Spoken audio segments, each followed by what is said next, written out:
Hello my dear students, very good evening to all of you. बच्चों, आप सभी का बहुत बहुत स्वागत है वेदा एकेडमी पर। बेटा, तो मैं हूं आपकी मैथ्स एजुकेटर नेहा। बच्चों, तो आज का ये वीडियो स्पेशली मैंने आप लोगों के लिए बनाया है बेटा, क्योंकि आप सभी बच्चों का जो भी बेटा क्लास 11th जेएनवीएसटी की प्रिपरेशन कर रहे हैं, उन सभी बच्चों का एग्जाम 7 फरवरी को है बेटा। तो पहले तो मेरी तरफ से सारे बच्चों को ऑल द बेस्ट, अच्छे से अपना एग्जाम करके आना स्टूडेंट्स। लेकिन एग्जाम में जाने से पहले बच्चों आपको कुछ बातों को ध्यान में रखना है और कुछ गलतियां नहीं करनी है। ठीक है, तो लास्ट मोमेंट पर आपको क्या स्ट्रैटेजी फॉलो करना है वो सब मैं यहाँ पर डिस्कस करने वाली हूँ स्टूडेंट्स। तो आज वाला ये वीडियो बहुत यूजफुल होने वाला है, इसीलिए सभी बच्चों से रिक्वेस्ट है कि वीडियो को बेटा एंड तक जरूर देखना, और अगर आपको कोई चीज समझ ना आए तो कमेंट सेक्शन में जरूर बेटा पूछ लेना उस चीज को। और अब ज्यादा से ज्यादा इस वीडियो को शेयर करिए ताकि आपके सभी फ्रेंड्स को जो भी बेटा क्लास 11 जेएनवीएसटी की प्रिपरेशन कर रहे हैं उनकी हेल्प हो सके। ठीक है, और कमेंट करके बताना भी कि आपको वीडियो कैसा लगा। तो बेटा जैसे कि मैं बात करती हूँ, आगे बढ़ते हैं बेटा। क्लास 11 का जेएनवीएसटी का एग्जाम कब है बेटा आपका? एक सेकेंड बच्चों। ठीक है, तो ये वाला सेशन आप लोगों के लिए बहुत यूजफुल होने वाला है बेटा। 7 फरवरी को आपका जो बेसिकली बेटा क्लास 11 जेएनवीएसटी का पेपर है। ठीक है स्टूडेंट्स, ओके। तो बेटा सबसे इंपॉर्टेंट बात अगर मैं बात करूं यहाँ पर बेटा, ठीक है, तो सबसे पहले तो आपको क्या क्या लेके जाना है वो हम डिस्कस कर लेते हैं स्टूडेंट्स। ठीक है, एडमिट कार्ड सारे बच्चे बेटा रख लेना। ठीक है, और बेटा अपना आइडेंटिटी प्रूफ हो गया। आइडेंटिटी प्रूफ यानी कि बेटा आपका जो आधार कार्ड होता है बेटा। ठीक है, आधार कार्ड सारे बच्चे रख लेना बेटा, ओरिजिनल आधार कार्ड। ठीक है, साथ में बेटा एक ट्रांसपेरेंट बॉटल ले जाना, ट्रांसपेरेंट पानी की वाटर बॉटल, कोई नॉर्मल बेटा ट्रांसपेरेंट होनी चाहिए, बस ये चीज का ध्यान रखना। तो मैं सारी चीजें आपको बता रही हूँ। वाटर बॉटल अपना अच्छे से रेडी होकर एग्जामिनेशन हॉल में अपना एकदम कंफर्टेबली जाना है। साथ के साथ बेटा आपको एनालॉग वॉच लेके जानी है बेटा, digital watch are not allowed it. ठीक है, और बेटा आपको क्या करना है ये हो गया। साथ के साथ बेटा आपको ब्लू या फिर ब्लैक कलर का बॉल पेन लेके जाना है, ब्लू या ब्लैक कलर बॉल पेन बेटा आपको लेके जाना है। वहां पर आपको जो है रफ शीट मिलेगी। ठीक है स्टूडेंट्स,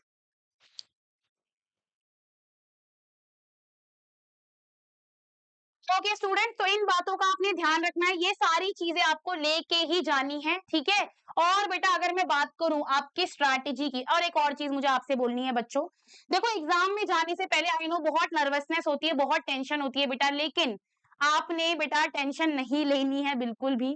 टेंशन लेने से कुछ भी नहीं होता बेटा, अपना फ्री माइंड से आपने जितनी भी तैयारी करी है ना उस पर विश्वास रखना और अच्छे से फ्री माइंड से अपना पेपर देने जाना। और कोई भी डॉक्यूमेंट भूलना मत बेटा, सारी की सारी चीजें एक दिन पहले रख लेना, यानी कि कल आप सारी चीजें जो भी है बेटा, मतलब जब भी ये वाला वीडियो अभी जो है बेटा आपके पास जब भी पहुंचेगा, ठीक है स्टूडेंट्स, तो आप सारी चीजें अपना जो है रख लेना। ठीक है बच्चों, साथ के साथ बेटा एक बात का ध्यान रखना है यहाँ पर कि आपको बेटा देखो एग्जाम में क्या होता है बच्चे, लास्ट मोमेंट पे क्या क्या स्ट्रैटेजी रखनी है मैं आपको ये बता दे रही हूँ कि क्या क्या चीजें आपको कवर करनी है।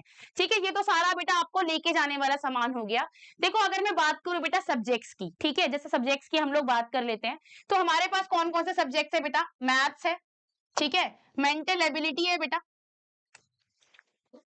साथ के साथ हमारे पास है बेटा साइंस, सोशल साइंस, और बेटा ये आपका हो गया यहाँ पर लैंग्वेज। ठीक है बेटा, लैंग्वेज हो गया जो भी आपने लिया होगा। ठीक है, ये हो गया बेटा टोटल आपके 5 सब्जेक्ट। तो आप सभी को पता है बेटा इसके 20 क्वेश्चंस आएंगे, इसके 20 क्वेश्चंस, इसके 20, 20 और 20, यानी टोटल कितने क्वेश्चंस हो गए बेटा? 100। तो आपको मैं बता दे रही हूँ स्टूडेंट्स, देखो आप एग्जामिनेशन हॉल में जब आपके पास आपका एग्जाम पेपर आएगा तो आपने ये स्ट्रैटेजी रखनी है। सबसे पहले आपने वो वाला सेक्शन करना है जो स्कोरिंग भी है और जहां पर आपको जो है जो जल्दी भी हो जाएगा, क्योंकि टाइम बचाना है बेटा, 2.5 घंटे का पेपर होता है, 2.5 घंटे के अंदर आपको टाइम से पेपर करना है। तो आपको सबसे पहले बेटा लैंग्वेज करनी है, सबसे पहले क्या करनी है बेटा? लैंग्वेज करनी है। ठीक है, उसके बाद साइंस और सोशल साइंस में से जो आपका अच्छा सब्जेक्ट है, इन दोनों में से कोई एक पहले कर लेना बेटा, कोई भी एक पहले कर लेना। ठीक है स्टूडेंट्स, फिर आपने बेटा मैथ्स करनी है, मैथ्स को आपने 3rd नंबर पे रखना है। फर्स्ट नंबर पे लैंग्वेज हो गई बेटा, ठीक है, आपको इन दोनों में से कोई 2nd नंबर पे कर लेना, फिर मैथ्स कर लेना। फिर मैथ्स के बाद बेटा, फिर मैथ्स के बाद आपने जो है इन दोनों में से जो भी आपका बचा है वो देख लेना, और लास्ट में बेटा मेंटल एबिलिटी करना। लास्ट में क्या करना students, mental ability, because mental ability बहुत टाइम लेती है बेटा। तो मैं नहीं चाहती कि आप सारा टाइम उसी में वेस्ट कर दो, इससे बेटर है कि उसको लास्ट में देखना, बाकी सारी चीजें जो आपको अच्छे से आती है उनको आप पहले कर लेना।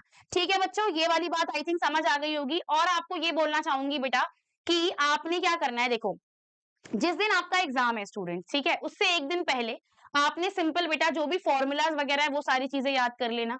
ठीक है, जितना पढ़ लिया उसे पहले रिवाइज करो। देखो कुछ नया मत पढ़ो बेटा, कुछ नया नहीं पढ़ना है, सिर्फ अच्छे से पहले रिवीजन कर लो। रिवीजन आपने कर ली है तो बस बहुत अच्छा करके आ जाओगे। क्योंकि होता क्या है बेटा, हम लास्ट टाइम तक पढ़ते रहते हैं, उससे हमारा माइंड बहुत एग्जॉस्ट हो जाता है, जिसकी वजह से जो चीजें हमें आती भी होगी ना वो भी हम भूल जाते हैं। तो अपने माइंड को शांत रखना है, आराम देना है। और सबसे इंपॉर्टेंट बात बेटा, नींद पूरी करके जाना। ठीक है, क्योंकि अगर आप नींद पूरी करके नहीं जाओगे तो फिर आप भूल जाइए, आपकी मैथ्स और मेंटल एबिलिटी हो गई, क्योंकि वो मांगती है बेटा शांति, तभी आप कर पाओगे। तो इसीलिए अच्छे से सो लेना, अच्छे से बढ़िया से बेटा अपने नींद पूरी कर लेना, नाश्ता वास्ता करके जाना, अच्छे से वेल ड्रेस्ड होकर अपना सारा सामान लेके बेटा एग्जामिनेशन हॉल में जाना है। ठीक है, तो ये मेरी तरफ से आपके लिए लास्ट मोमेंट की स्ट्रैटेजी थी, ये आपको फॉलो करनी है। और एक और बात मैं आपको बोलना चाहती हूँ बेटा, ओएमआर भरते वक्त आपने कुछ चीजों का बहुत ध्यान रखना है। ओवर राइटिंग बिल्कुल भी मत करना बेटा, सर्कल्स अच्छे से फिल करना। ठीक है, कोई गड़बड़ मत करना बेटा, आराम से फ्री माइंड से बिल्कुल बिना कोई गलती करे सारी चीजें आपने ठीक से जो है उसमें फिल करनी है, क्योंकि वही मेन है बेटा, वही तो आपकी आंसर शीट है, तो वो आप अच्छे से फिल कर लेना। ठीक है बच्चों, तो ये थी मेरी तरफ से आप लोगों के लिए आखिरी एडवाइस। तो आप सबको मेरी तरफ से ऑल द बेस्ट। अच्छे से अपना पढ़ के जाइएगा, कोई भी टेंशन मत लीजिएगा, क्योंकि आगे जो भी होगा बेटा अच्छा ही होगा आप लोगों के साथ। ठीक है बेटा, तो अगर आपको ये वीडियो अच्छा लगा हो तो मुझे कमेंट करके जरूर बताना। ठीक है, thank you so much students. Okay bye बच्चों।